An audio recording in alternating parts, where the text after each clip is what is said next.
안녕하십니까. 야하드 배터리입니다. 오늘은 패시브 밸런싱과 액티브 밸런싱이 어떻게 동작하는지를 자사 제품에서 한번 설명드리도록 하겠습니다.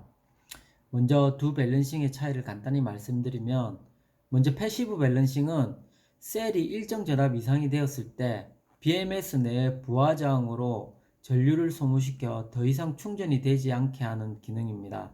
원리는 에너지를 저항을 통과시킴으로써 발열이 일어나고 그 열이 에너지를 방출하는 겁니다.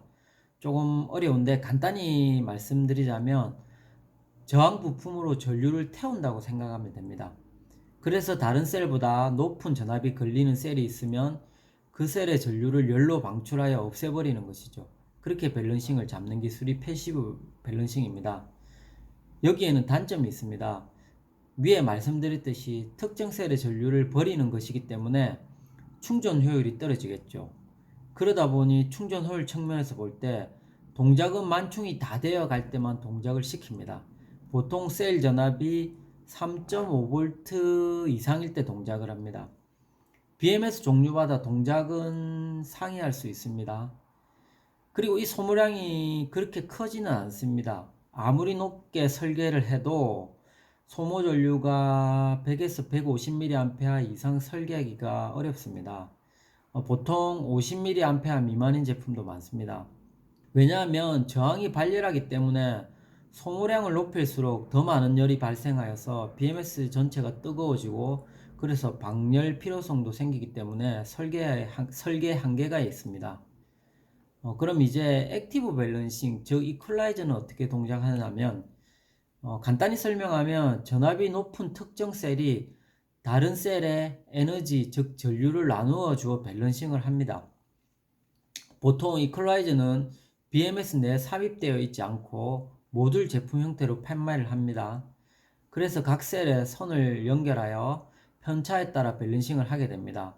그래서 액티브 밸런싱은 충전 효율 측면에서 볼 때도 버리는 에너지가 없기 때문에 상당히 좋습니다. 그리고 보통 외부에서 모듈을 달기 때문에 충전 방전 등의 조건에 상관없이 항상 동작합니다. 근데 여기도 단점이 있습니다.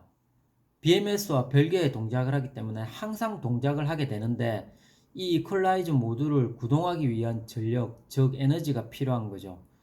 그래서 이 이퀄라이저는 붙어 있는 동안은 밸런싱을 하면서 모듈 구동 에너지도 같이 소비하게 되는 겁니다. 일부 제품에서는 이퀄라이저를 붙여놓고 그냥 완제품으로 마감해버리는 경우도 있는데 자, 여기서 어떤 문제가 발생하느냐면 충전 중이면 충전하는 에너지로 사용해 가면서 밸런싱을 하면 되는데 충전기가 연결되어 있지 않을 때는 배터리 자체 에너지를 소모하게 됩니다. 물론 큰 소비 전력이 아니라고 하더라도 만약에 365일 붙어 있으면서 에너지를 소비하게 되면 이 에너지도 제법 큰 양이 될 겁니다. 지금 시중에 나와 있는 이퀄라이저가 아예 부착되어 있는 제품들은 이 모듈을 멈추게 할 방법은 없습니다. 일부 제품처럼 붙여서 밸런싱하고 또 떼서 보관해야지 새는 전류, 즉 누설 연료가 없어지는 겁니다. 근데 이게 또 자동차 시동 배터리라면 풀 방수를 위해 밀폐를 하기 때문에 그렇게 할 수도 없습니다. 여기서 잠깐 다른 얘기를 하자면 시동 배터리 외부에 커넥터나 스위치를 만들기도 하는데 이거 100% 방수 장담할 수 있을지를 모르겠습니다. 요즘 보닛을 열어 엔진룸 세차도 많이들 하시는데 고압 세척기를 그대로 엔진룸 쪽에 가져갈 수 있을지 모르겠습니다. 또 태풍 등의 이유로 비가 많이 내려 보닛안까지 물이 들어가는 상황이 생기면 과연 안전할지 조금은 걱정이 되긴 합니다. 자사 시동 배터리는 외부에 아무것도 없이 완전 밀폐시켜 100% 방수가 됩니다. 다시 돌아와서 이 두 종류의 밸런싱은 각각 장단점을 가지고 있습니다. 그렇다면 이 두 밸런싱을 적당히 컨트롤하여 섞어 쓰면 가장 좋은 밸런싱이 되지 않을까 생각합니다. 그 생각에서 만들어진 제품이 자사의 야하드 액티브 밸런싱입니다. 각 셀의 편차를 실시간으로 감지해서 충전, 비충전, 방전 등 여러 상황을 체킹하여서 이퀄라이즈 동작 및 패시브 동작을 인텔리전트하게 실행합니다. 다시 말하면 BMS 내에 두 기능이 다 삽입되어 있고 CPU에 의해 실시간 감시가 이루어져 셀 편차를 가장 이상적으로 잡아줍니다. 사실 밸런싱의 이런 동작 메커니즘을 위에 얘기했듯이 디테일하게 알고 배터리를 만들어야 하는데 그렇지 않은 업체가 너무나 많은 것 같습니다. 또 설사 안다고 하더라도 BMS 설계, 프로그래밍 등을 직접 하지 않기 때문에 컨트롤 자체를 못하는 경우도 있겠지요. 자사의 복합 인텔리전트 밸런싱은 아직 자사 제품밖에 없는 것 같습니다. 밸런싱 얘기는 여기까지 하고 다른 얘기로 또 넘어가서 인산철 시동 배터리를 달고 차 전원이 불안정하거나 내부 전원이 깜빡거린다는 분들이 제법 있는 걸로 알고 있습니다. 이 원인에 대해서 일부 사람들은 BMS 과충전 컷 때문에 충전이 끊어져서 이런 증상이 나타난다고 말합니다. 근데 이 말은 정확하게 말하면 정답이 아닙니다. 일부 유튜버들도 이렇게 얘기하고 모두들 조금 잘못 알고 계시는 부분인데 이 증상은 과충전 컷이 되고 충전이 끊어지고 다시 컷이 해제된 뒤에 배터리가 알터네이터에 붙을 때 나타납니다. 과충전 컷이 걸리는 메커니즘을 잠깐 설명하자면 배터리는 충전 상태가 되어 알터네이터에서 배터리로 전류를 밀어넣고 있는 중입니다. 이때 설정된 전압, 즉 과충전 컷 전압에 도달하면 BMS는 충전을 끊어버리게 되겠죠. 그러면 이때 알트는 배터리를 충전하지 않고 있기에 차의 전원 상태는 제법 넉넉한 상태가 되어서 차 전원이 불안하지 않습니다. 알터네이터가 혼자 차의 전원을 감당하고 있기에 충분합니다. 또 방전은 별개의 문제라 방전을 해야 되면 배터리는 방전도 잘 합니다. 그런데 배터리가 방전을 시작하여 일정 전압 이하로 떨어져 다시 충전이 필요한 시점이 되었을 때 BMS는 알터네이터를 연결해 버립니다. 그러면 인산철 특성상 충전 전류를 받아들이는 특성이 매우 좋습니다. 이때 순간적으로 알터네이터가 배터리 쪽으로 전류를 확 뺏겨 버립니다. 차 내부 전원을 돌리고 있던 알터네이터가 순간적으로 배터리 쪽으로 많은 전류를 뺏기니까 차 헤드라이트라든지 내부 실내 등등이 켜져 있을 때 깜빡깜빡 하는 경우가 생겨버립니다. 근데 알트가 바로 안정을 찾기 때문에 순간적으로 일어나거나 나타나지 않을 수도 있습니다. 이런 동작 메커니즘으로 발생하게 됩니다.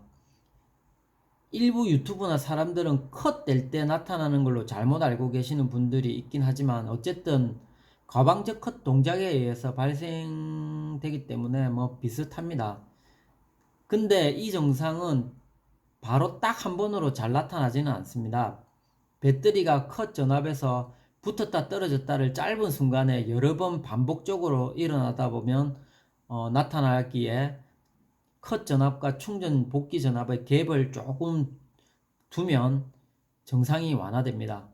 하지만 제조업체들은 이런 문제를 똑바로 알고 있어야 대처가 가능하겠죠. 다른 얘기를 해보자면 이번에는 배터리가 완전 방전이 일어났을 때 배터리를 살리는 방법을 얘기를 한번 해보고자 합니다. 이건 자사 제품을 먼저 말씀드리자면 자사 제품은 방전 컷이 두 가지 모드로 동작합니다. 쉽게 말해 과방전 컷이 두 번 걸립니다. 이게 가능한 이유는 CPU를 써서 자체 개발했기에 가능합니다. 그리고 이렇게 한 이유는 CPU 때문입니다. 첫 과방전 컷은 12V 이하에서 실제 방전 단자가 차단되는 컷입니다. 물론 사용자의 사용 패턴은 여기까지만 관계가 있습니다. 이 과방전 컷이 걸리면 실제로 방전이 차단되며 더 이상 배터리는 출력이 안 나옵니다. 일반적으로 대부분의 인산철 배터리 제품이 이렇게 과방전 컷이 걸립니다. 자사 배터리는 여기서 방전이 차단되지만 CPU나 블루투스 통신 등은 살아 있습니다. 그래서 여기서 핸드폰 웨이크업 기능, 앞에 영상들을 많이 보셨지만 웨이크업 기능으로 배터리를 살릴 수가 있습니다. 참고로 하나 말씀드리면 배터리를 캠핑용으로 쓸 때 과방전 컷이 걸릴 때까지 쓰면 안 된다. 20% 정도까지만 쓰고 반드시 충전해야 된다 하는 말들이 많은데 타 제품은 어떻게 동작하는지 제가 말 못하겠지만은 자사 배터리는 푸근하게 과방전 컷 걸릴 때까지 빼 쓰셔도 됩니다. 그리고 자사 기능 웨이크업으로 살리시면 되고요. 그렇게 100%까지 다 쓰시라고 과방전 컷을 만들어 놓은 겁니다. 무리가 가지 않습니다. 인산철 배터리의 12V 정도면 아직 여유가 조금 있습니다.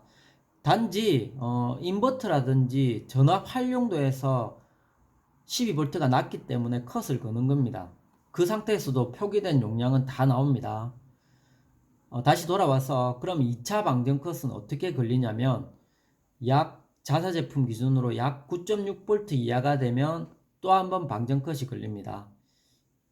이 증상의 확인은 어떻게 하냐면 시동 배터리를 예로 들어 1차 가방전 컷이 걸리고 만약 시동을 걸어 배터리를 살리지 않고 몇 주를 방치했다고 치면 아마 블루투스가 연결되지 않는 상태가 발생할 겁니다. 이 상태가 2차 컷이 걸린 상태가 되는 겁니다. 어차피 사용자 입장에서는 1차 가방전 컷에서 출력이 안 나오면 웨이크업이나 이런 방법으로 시동을 걸어 배터리를 살리겠지만 이 2차 컷이 걸리는 이유는 CPU 등의 전력 차단 때문입니다. 인산철 배터리 셀 자체는 8V 이하가 되면 데미지를 받기 시작합니다. 자사 배터리는 1차 컷과 2차 컷 사이에 CPU가 살아있기 때문에 배터리 소모가 이루어집니다. 1차 컷 이후 어떤 이유에서든지 시동을 걸지 않고 충전을 하지 않았을 때 CPU 방전으로 인한 2차 컷이 걸릴 수가 있습니다. 하지만 이 상태일 때 CPU는 저전력 모드로 동작하며 웨이크업을 기다리고 있기 때문에 소모 전력은 그리 많지는 않습니다. 자연 방전율보다 조금 높은 편입니다. 그렇다면 어쨌든 2차 방전이 걸렸다면 어떻게 해야 배터리를 살릴 수 있을까요? 저희 자사 제품은 너무나 간단합니다. 시동 배터리의 경우라면 긴급 출동 서비스를 불러서 시동 걸어주시면 되고, 또 비상시동 점프 배터리 같은 제품을 사용하셔서 시동을 걸어주시면 간단하게 시동이 걸립니다. 자사는 이때 배터리를 살리는 방법을 납산 배터리와 동일한 방법으로, 즉 일반적인 방법으로 살리기 위한 설계를 했습니다. 그래서 누구나 특별한 방법을 사용하지 않고 그냥 일반적인 방법으로 살리시면 됩니다. 일부 타사 제품들은 외부에 커넥트해서 전원을 공급해야 되느니 케이스를 열어서 B-단자에 연결해야 되느니 하는데 그런 거 전혀 필요 없습니다. 캠핑용 배터리라면 충전기 그냥 물리면 바로 살아납니다. 추후에 저희가 캠핑용 배터리도 출시 준비 중이라서 한번 말씀드려봤습니다. 이런 디테일한 부분까지 퀄리티 높게 제작을 했습니다. 비교해보시면 알겠지만은 편의성이나 기능이나 동작적인 부분이나 정말 많은 기술들을 기존 제품에서부터 개선하려고 노력했습니다. 이런 테스트 영상들을 제작 준비 중에 있는데 촬영이 되는 대로 올릴 예정입니다. 오늘 몇 가지를 얘기해 봤는데 도움이 되었는지는 모르겠습니다. 궁금한 점 있으면 댓글 달아주시고요. 많은 관심을 바랍니다. 감사합니다. 야하드 배터리였습니다.